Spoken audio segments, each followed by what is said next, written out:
안녕하십니까, 이용호 교수입니다. 이번 시간에는 감면소득을 계산하는 기본서인 소득구분 계산서와 감면에 대한 말씀 올리도록 하겠습니다. 물론 이제 강의 듣는 분들 중에서 많은 법인들은 아마 감면을 안 받는 법인들 계실 거예요. 아시는 것처럼 조세특례제한법상의 감면을 받게 되면 조세특례제한법상의 여타 투자세 공제와 중복 적용이 배제가 되기 때문에 그래서 많은 법인들이 감면을 잘 받지 않습니다.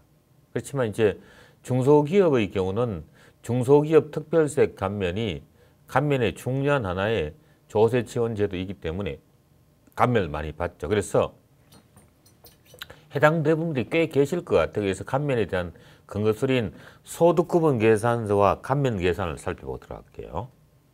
자, 서식은 48호 양식, 생뚱맞게 좀 뒷 양식입니다. 소득구분 계산서가 보이고요.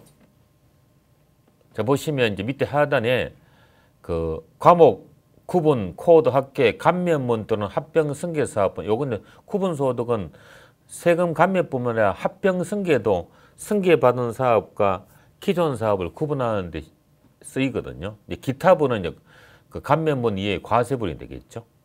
자, 매출액, 매출원가, 매출 총손익, 판관비, 영업외 손익, 수익 잡고 각 사업대 소득, 2월 결손금, 비과소득, 소득공제, 과표 과도록 되어 있잖아요. 이때 이 매출액은 2번의 매출액은요. 손익계산서상의 매출액, 얘가 뭐냐면 손익계산서상의 매출액에다가 세무조정사항을 다 가감한 겁니다. 그러니까 세무상 손익계산서라는 얘기죠. 장부상 손익계산서가 아닙니다. 이 부분을 갖다가 학계한 내용 요거 말하는 거죠.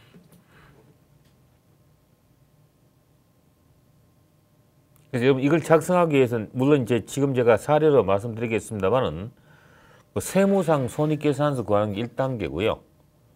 그 다음에 이제 감면을 본 다음에 이제 감면을 예를 들어서 회사가 예를 들어서 이제 감면을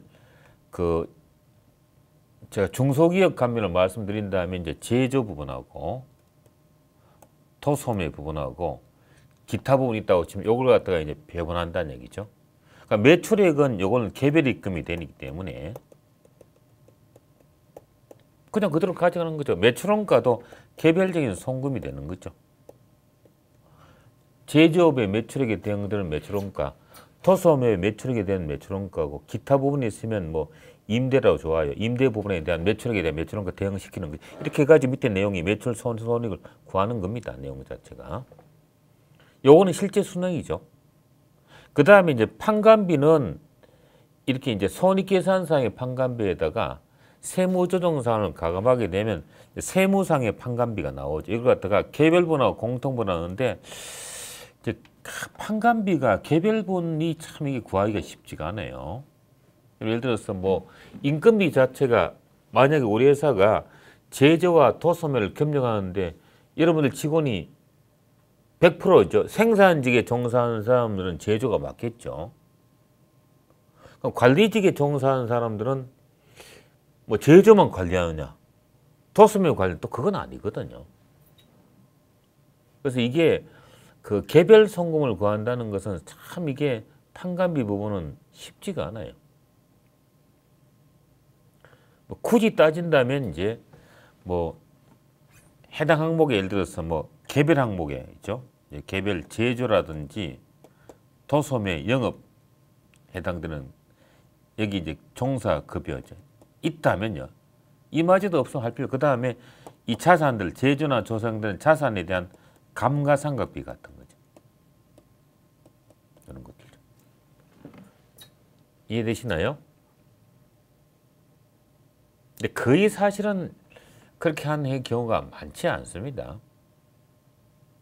계정과목, 급료와 임금, 상여금, 퇴직급여, 그 다음에 복류생비, 예비교통비, 차량유지비, 세금과 공과, 뭐 지급수수료, 물론 감가상각비는 따로 구분되겠지만요. 뭐 수대로 전기료, 광열비, 그다음에 뭐 소모품비, 잡비 이런 거 있잖아요. 그래서 이걸 접대비도 있겠죠. 사실 그래서 힘들기 때문에 대부분은 공통부분으로 봅니다.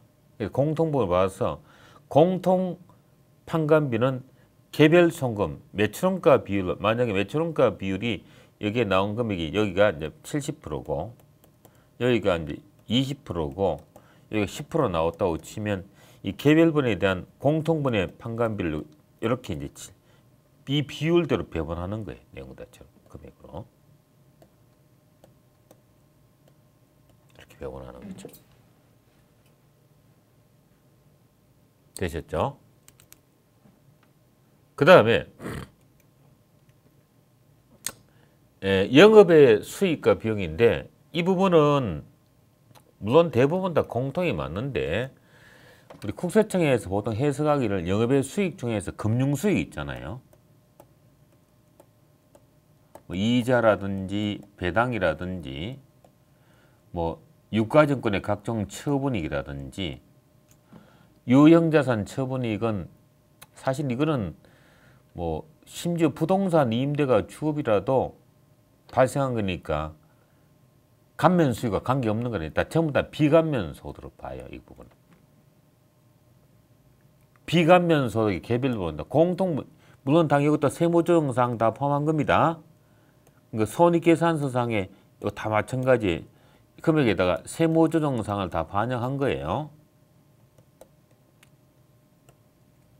그러니까 이게 마지막 금액이 과세 표준이 되는 거예요. 이게 여기에 뭐 이건 비과세고 소득공개 없으니까. 그럼 남는 공통분은 굳이 따진다면 이제 외환 차익이죠. 그 다음에 외화 환산 손익이죠. 자비 뭐 이 정도겠죠. 그죠? 굳이 이 부분을 갖다 공통분으로 배분하는데 글쎄요. 배분한 게 맞긴 맞아. 그러니까 이 금액을 개별이익금은요. 매출액 비율을 배분하는데 이렇게 하게 되면 또 간혹가다 관할세무서에서 이게 뭐냐 또 시비 거는 사람이 있어요. 이게 왜 비감면소득 요게 많이 가면 요게 줄어들면 이게 늘어나고 이게 줄어들면요. 감면소득이 줄어들잖아요. 이 끝에 이 과세 표준이 요게 감면소득이란 말이에요. 이게 감면소득이란 말이에요. 그러니까 항상 보수를 생각하니까 어떤 실무자들은 에이 귀찮아 더러워 말이죠. 그래서 몽땅 전부 다를 개별입금을 다 밀어버린 분도 있어요. 너무나 보수적으로 하는 거죠. 뭐 그것도 방법 중에 하나라고 생각은 드는데 판단은 여러분들 알아서 하세요. 뭐 굳이 제가 그렇게 하라는 이야기는 아니고 아시겠죠? 공통분을 갖다가 안분계산을 매출액 비율로 안분계산하는 법도 있고 아니다. 이제 영업의 비용의 개별분은 뭐냐면 역시 금융 수익에 대응되는 내용인데 각종 자산의 처분 손실 같은 거죠. 공통분은 뭐 이거는 이제 배분해야죠. 왜냐하면 여기 배분이 많을수록 이 금액이 올수록 과세소득이 감면소득이 줄어들잖아요. 이게 완전 넓으신 거죠. 요거는 될 수 있으면 빼고 오른쪽으로 빼고 이거는 왼쪽에 집어넣고 말이죠. 그런 이야기죠. 그래야지 감면소득이 줄잖아요. 이게 줄어들므로써 감면소득이 늘어나잖아요. 줄어들잖아요. 영업의 비용이. 아시겠죠? 이게 줄면 줄잖아요. 이게 영업의 수익금이 늘면 늘어나는 거니까. 아시겠죠? 그래서 여기에서 이제 공통비용이 이자 비용, 그 다음에 외환 차손, 환산 손실, 잡손실, 기부금 이런 게 있잖아요. 이런 비용을 이제 보통 개별 손금, 즉 매출원가 있잖아요. 매출원가 비율로 이제 배분한다는 얘기죠. 이게 이제 뭐 이거 사실 정답은 없어요. 이 배분한 내용이 보통 그렇게 많이 한다는 얘기죠. 그래서 그렇게 하면 우리가 뭐가 나오냐? 바로 이제 각 사람들의 소득에 대해 배분한 금액이 과세소득이 이렇게 나온다는 얘기죠. 자, 이걸 지우고 볼게요. 전체적으로. 이 금액이 나오죠. 좀 산식을 줄였어요. 요 금액이 이제 나오면 이 금액이 나오겠죠. 요게 이제 제조업의 감면 소득이 되고, 요게 이제 도소매업의 감면 소득이 되고, 과세 사업의 소득이 되는 거죠. 그럼 2월 결손금이 있으면 역시 공통송금으로 배분합니다. 이것도 있으면 배분해요. 결손금도 매출원가 비율을 배분하는데 보통 예를 들면 없는 법인이 많기 때문에 뭐 감면받는 법인이 결손이 있을 리가 없잖아요. 그죠? 그럼 이제 비과세 소득 소득공제는 실무에 없으니까 맨 끝에 이제 뭐가 나오는 거죠?